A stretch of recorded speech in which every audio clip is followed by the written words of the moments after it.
nataony ifakatia fa tsy nataony ifandraza zay le tena zay ao didy volohany ifakatia misy numero mpiarahamonina amisia koa tonga de automatique manaraka zay fasava tsy zay ekatao tiakona anaty kana zay hoe sarotsy anao manara-deritry lasoa tsika hoe ifakatia zay zay avao anao tena fatotsy marina amy didy vola hoe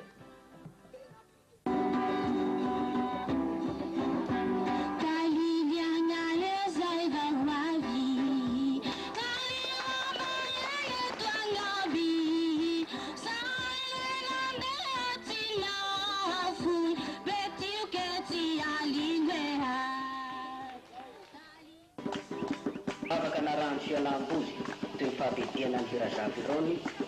karakarain'ireo katekista betsileo miasa tamin'ny manodidina iny ary ny fiaraha-misakafo tao setlaky nentina nanentana ny olo taonjato farany manana handraisana ny taona arivo fahatelo ary dia ny jobily ho arivo taona izany natsapa indray ny distrika ny olay Ambimahavelo fa harena sarobidy ho an'ny fiangonana napetraky ny missionnaire andrano ty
tsy taty amin'ny villa ny Toliara ihany no nanao diamasina ny tanora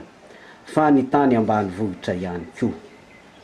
Anisan'ny nanana ny mahizy azy ny tao amin'ny distrika Onlay Ambimahavelona satria nahasarika ny distrika manodidina azy. Eny fa na dia ny lavitra aza toa anampany miary ary ny skoty avy ety Toliara.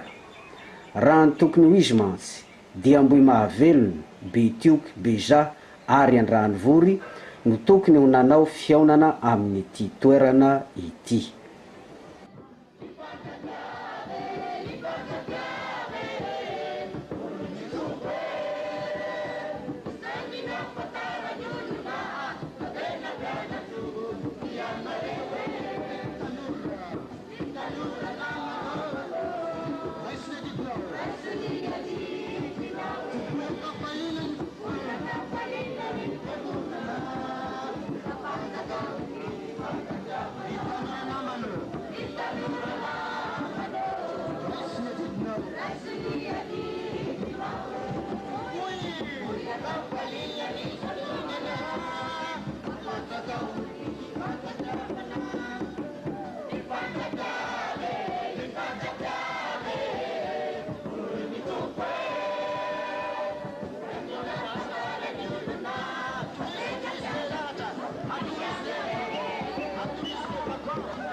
tsy ny organisation sy ny fanomanana isan-karazany ihany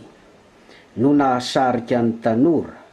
fa teo ihany koa ny hatsarany ty toerana andrano ity noho ny zava-misy manodidina azy.